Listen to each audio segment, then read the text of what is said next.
Ilha já aponta que está chegando aí a participação do nosso querido Catulo Fernandes. Como é que tá, Catulo? Bom dia.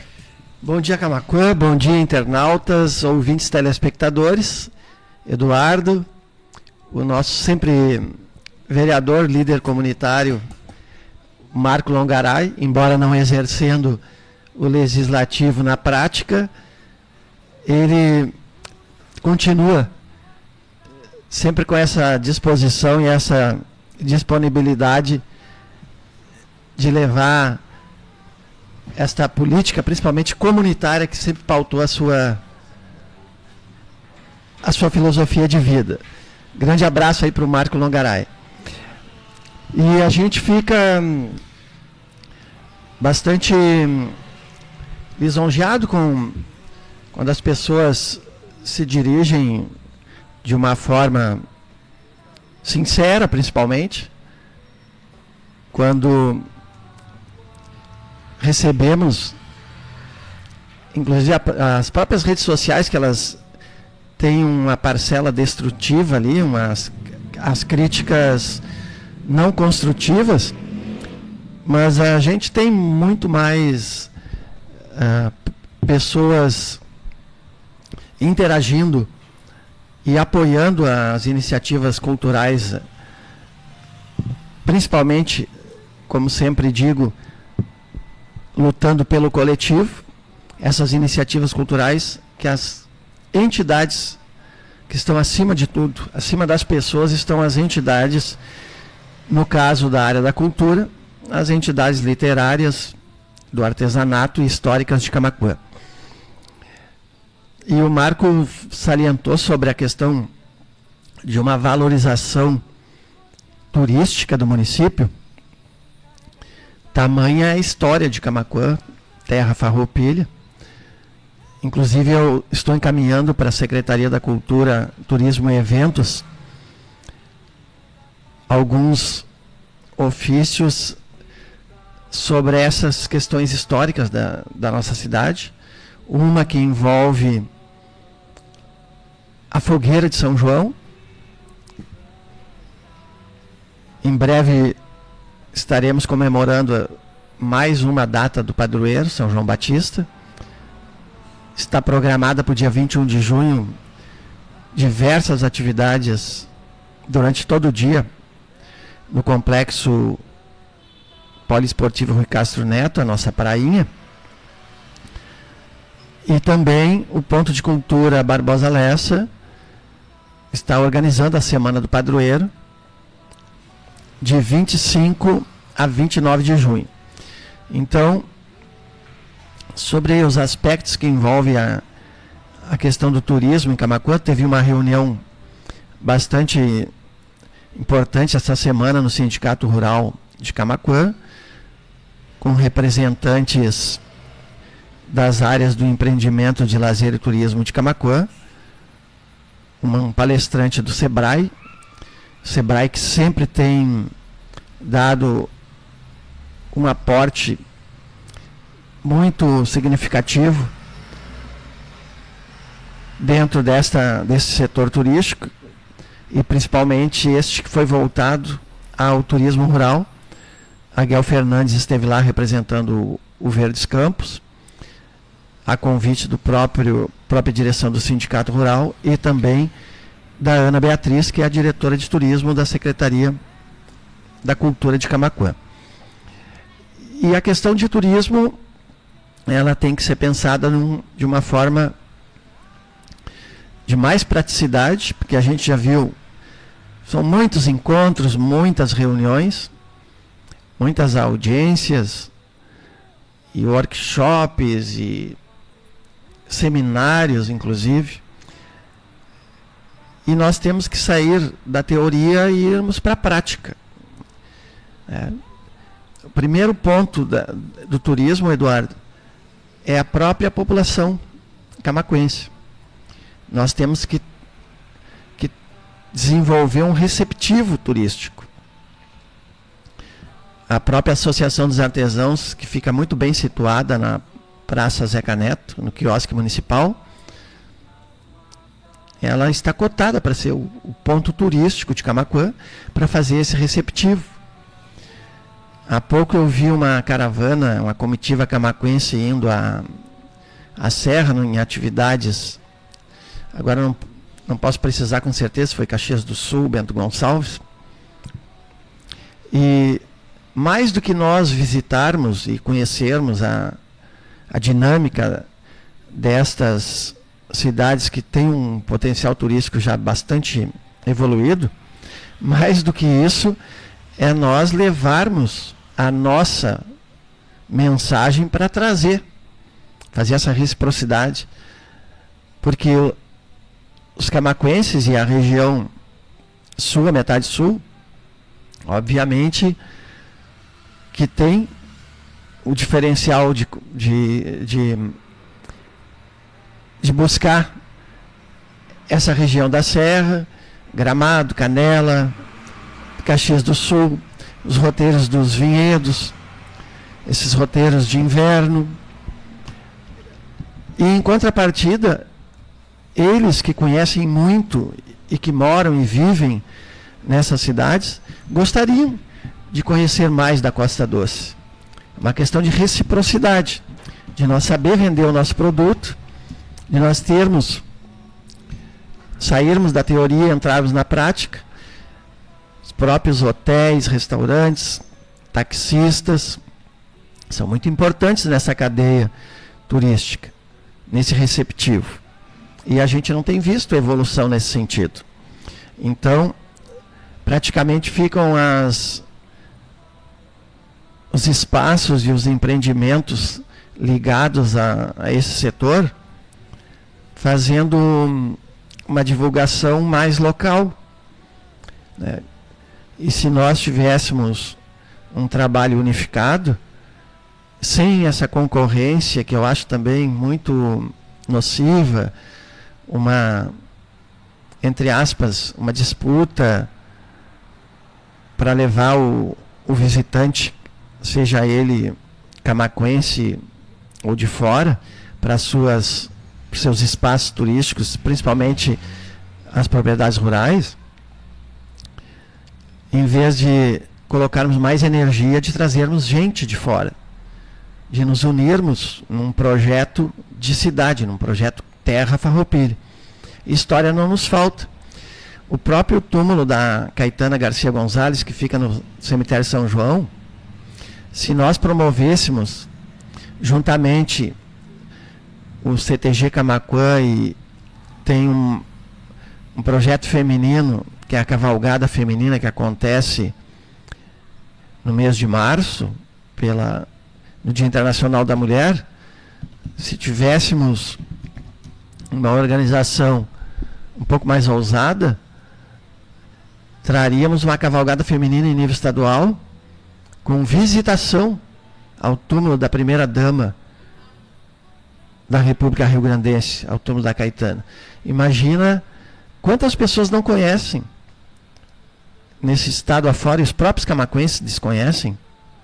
Muitos camaquenses que não sabem onde fica o sítio Água Grande, né? E esse baita potencial que é a nossa barragem do Arroio Duro. Então, o que está faltando é criar um calendário. Nós temos a história, temos os empreendedores, está faltando um olhar mais aprofundado do poder público, sem dúvida nenhuma, em particular a Secretaria da Cultura, Turismo e Eventos, a nova secretaria, que há muito tempo ela estava praticamente acéfala, com diversas modalidades dentro de uma própria secretaria, o que inviabiliza. Chegou a ter 5 pastas dentro de uma única secretaria. E aí não temos a continuidade também. Nos últimos anos, o atual secretário é o 8º nome que está à frente de uma secretaria que envolve, né, o nome Cultura e Turismo, porque antes só tínhamos a nomenclatura. E essa semana também tivemos uma reunião sobre os preparativos para a Feira Municipal do Livro. O ponto de cultura Barbosa Lessa, o único ponto de cultura de Camaquã e região, não recebeu o convite para participar desse primeiro momento. Acreditamos que na sequência haverá essa oportunidade para que a gente possa levar essas ideias para dentro da Feira do Livro. Ideias que completem a questão turística, inclusive, do próprio Garibaldi. O ano passado, o Marco até salientou agora a questão dos lanchões. Garibaldi construiu o Ceival e o Rio Pardo, uns dizem que é o Farroupilha, aqui nas ilhas da Pacheca, e daqui a epopeia dos lanchões até a República Juliana, até Santa Catarina. E o ano passado, de uma forma equivocada, nós tivemos uma Feira do Livro dedicada aos 150 anos da colonização italiana.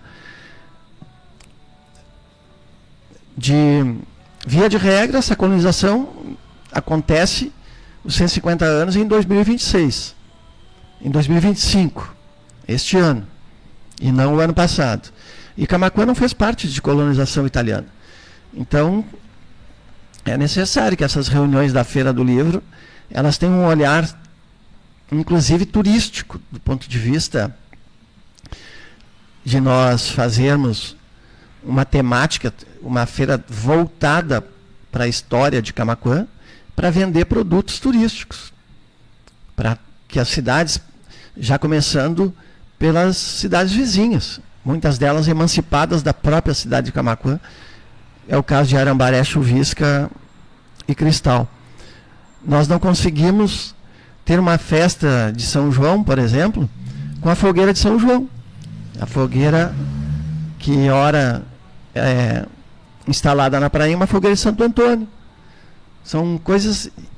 Eu encaminhei uma documentação para a Secretaria da Cultura, estou aguardando resposta, assim como já fiz para outros secretários. E ninguém quer desconstruir a fogueira de Santo Antônio, mas sim localizá-la no tempo e do espaço e também acrescentar, em vez de desconstrução, é um acréscimo. Vamos ter então a fogueira de Santo Antônio, a fogueira de São Pedro, que é o padroeiro do Rio Grande do Sul, e a fogueira de São João, que é o padroeiro de Camaquã. São pequenos detalhes que as pessoas às vezes acham que não têm importância, mas que fazem um diferencial. No Nordeste, por exemplo, são 30 dias. O mês de São João é o junho, entrando até o mês de julho. E nós temos meio-dia de festa de São João. Eu tenho também conversado com pessoas ligadas à área cultural e representantes do Legislativo que, via de regra, a festa de São João de Camaquã é no dia 24 de junho, feriado só em Camaquã, o que impossibilita, inclusive, que os municípios vizinhos venham para a nossa festa. E esse ano, a festa vai ser no sábado, dia 21, e poderia, inclusive, ser prorrogada até o domingo, 22. E o dia 23, então, a festa religiosa, né? Festa junina religiosa na Igreja Matriz. Tradicionalmente acontece de 23 para 24, o feriado municipal. Então são coisas que a gente pode, com diálogo e com poucos recursos, essas coisas que envolvem, por exemplo, uma homenagem tripla aos 3 santos de juninos, que a gente tem essa perspectiva histórica na obra do Barbosa Lessa e do Paixão Cortes, sobre os festejos juninos no Rio Grande do Sul. Com poucos recursos pode fazer um evento cultural, histórico e turístico, porque a própria fogueira é só questão de madeiras, não gasta R$1 a mais do que já está sendo feito. É só o corte da madeira ser adequado ao formato da fogueira de São Pedro, que é triangular, ao formato circular, que é a fogueira de São João, e esta fogueira de Santo Antônio, esta quadrada, que é popularmente conhecida como chiqueirinho. Então não tem despesa nenhuma, não existe nenhuma, entre aspas, desculpa para que a gente não faça as coisas conforme é o folclore do Rio Grande do Sul. Não vai ser Camaquã, que é uma cidade que tem o título de terra farroupilha, que lutamos com muito empenho para que isso ocorresse, que vai, digamos assim, denegrir a imagem do Barbosa Lessa e do Paixão Cortes, que são os dois maiores conhecedores do folclore gaúcho e que nos apontam esse caminho sobre as fogueiras juninas. E quero encerrar a participação, Eduardo, de uma forma, eu tenho até uma certa nostalgia da própria poesia que a gente, às vezes por questões de tempo, por questões que envolvem muitas atribuições com as próprias entidades, com projetos culturais e lá com o empreendimento Verdes Campos, às vezes a gente não tem escrito muito, tem rabiscado algum começo de trabalho, e poesia não é só inspiração, ela tem a parte da transpiração também. Às vezes te vem uma ideia pronta e outras vezes tu tem que trabalhar essa ideia. E a gente está com essa nostalgia até de escrever algum poema. E esta semana, esses dias atrás que se passaram, me veio até um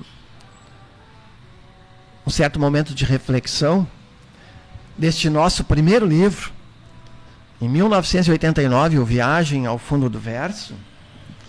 E este livro, ele foi marcado por algumas circunstâncias muito interessantes. E que esta semana, duas dessas pessoas que foram fundamentais para o lançamento do Viagem ao Fundo do Verso em 1989, uma delas partiu. E a gente quer prestar uma solidariedade muito grande à família do Homero Prestes, que foi, por muitos anos, esteve à frente de gerências na empresa Helmut Tessmann, Companhia Limitada, que era o nome na época. E foi uma história muito interessante o lançamento desse livro em relação ao Homero, porque eu estava pintando a residência dele ali entre a Vila Nova e o bairro Teresa, em 1988, no final de 88, verão de 89. E a sua esposa, e peço escusas com essas probleminhas que eu tenho de memória, principalmente pessoas que faz muito tempo que a gente não vê, conversando com ela, eu nunca vou esquecer esse detalhe. Eu estava fazendo uma pintura residencial, eu trabalhava como pintor residencial, e ela falando sobre leitura, e eu disse que eu tinha alguns poemas. E aí ela solicitou que eu trouxesse, isso era sexta-feira à tardinha, na segunda-feira, que eu trouxesse então esses poemas que ela gostaria de analisar. E comentou com o Homero, né, seu esposo, recentemente falecido, nossos sinceros sentimentos a toda a família e aos seus colegas de trabalho também, lá na empresa Tessmann. E qual não foi minha surpresa, que eu falei que eu tinha um livro pronto, e o Homero encaminhou pro seu Helmut Tessmann. Encaminhou, e eu não é que eu não tivesse confiança, eu fiquei bastante entusiasmado com aquilo ali, Mas ele também não fez nenhum tipo de promessa, né? Ele encaminhou uma proposta, perguntou qual era o valor. 1.200 cruzados novos custou a edição do Viagem ao Fundo do Verso. E prontamente, 25% desse valor foi ofertado então pela empresa através da intermediação do Homero Prestes. E também, nessa semana, esteve aqui, na semana que passou, na reinauguração da Pompeia, esta grande empresária, a Carmen Ferrão, diretora de marketing da Pompeia. Acompanhei a participação dela aqui no programa. Não foi ao vivo, porque depois que eu tive acesso, que o bom do programa é esse, né, Eduardo? A gente nem pode dar bom dia, pode dar bom dia, boa tarde, boa noite. Não se sabe a hora que a pessoa vai te assistir, né? E a Carmen esteve aqui e também faz parte do Viagem ao Fundo do Verso. Eu tendo 25%, 300 cruzados novos à disposição para a edição do livro, tomei a liberdade, a iniciativa, não sei o que me motivou, foi uma coisa totalmente intuitiva. Fui numa cabine dessas da CRT, eram 4, 5 orelhões que tinha ali dentro da CRT na época. Eu vou ligar para Pompeia, vou ligar para Carmen Ferrão. A única coisa que eu tinha mais de proximidade com a Carmen é que eu fui colega do Vitor Hugo, o primo dela, Vitor Hugo Ferrão, médico, conceituado aqui da nossa cidade. E aí eu liguei algumas vezes, e ela com muitas atividades, e começando a grande mudança, né, de marketing dentro da Pompeia. A Carmen não me atendeu na primeira ligação, acho que não me atendeu na segunda. E aí eu liguei. E a secretária disse, olha, ela vai lhe atender. Me apresentei, sou um poeta, tenho uma obra para lançar. Recentemente foi fundada a Casa do Poeta Camaquense. A Capocan foi fundada em 31 de março de 89. E eu lancei o Viagem ao Fundo do Verso, a primeira obra, pós-fundação, em 28 de julho. E aí, óbvio, né? Usei a tática, que eu não estou partindo do zero. A empresa Multitesman liberou 25% do valor. E ela prontamente, então tu tens mais 25%, a metade do teu livro está garantido. Então é uma coisa assim inesquecível, né? Principalmente eu, um jovem, iniciando a minha trajetória, o Homero Prestes, que uma figura que é muito querida em toda a cidade, né? Basta ver as redes sociais, como é que se manifestaram na sua partida. E a nossa diretora de marketing dessa empresa que divulga Camaquã em todo o Brasil, que é a Carmen Ferrão, que possibilitaram, né, o pontapé inicial. E aí depois eu busquei outros 25%, com apoio também de outras empresas amigas, entre elas a Farmácia Gomes, extinta Farmácia Gomes, nosso grande amigo, também poeta, Evandro Gomes, e o pessoal do Vila Nova. O pessoal, recém eu ouvi falando também das tuas entradas em quadra. Eu gostava muito de futebol. Nós jogávamos no Aston Villa e no Vila Nova. A Vila Nova era uma potência de futebol que tinha até 2 times, Eduardo. Isso. O tamanho era a potência futebolística daquela vila. E aí a gurizada lá nem sabiam o que era realmente a poesia. Não se tinha muita noção disso, né? Sim. Não, então se juntou a turma lá e nós lançamos um Viagem ao Fundo do Verso em 31 de março de 1989. Umas coisas assim que fazem parte da nossa história, e não é só a literatura, ver o que envolve, né, dentro dessa questão da literatura.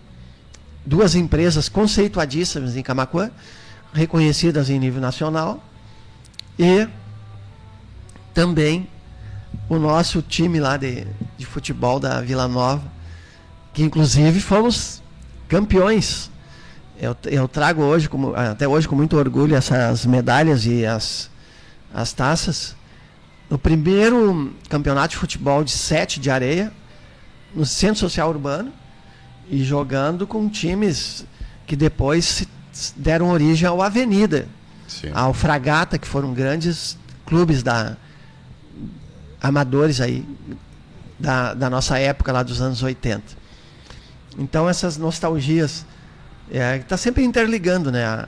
Eu sempre digo que a cultura, a arte, o esporte são grandes caminhos, né?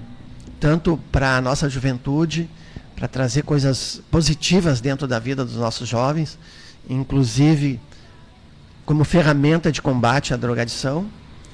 E a leitura é fundamental. Eu, em breve, volto para comentar esses projetos de leitura da Secretaria Municipal da Educação, onde a Cíntia da Cunha Gorziz está fazendo um trabalho espetacular nas escolas. Então, um abraço, até a próxima quinta-feira. Hoje, com aquele mau tempo ontem, não tivemos possibilidade de estarmos no programa, e fica um desejo de um bom fim de semana a todos. E a semana que vem a gente retorna quinta-feira às 10 da manhã com Arte, Cultura e História. Maravilha, valeu, Catulo Fernandes.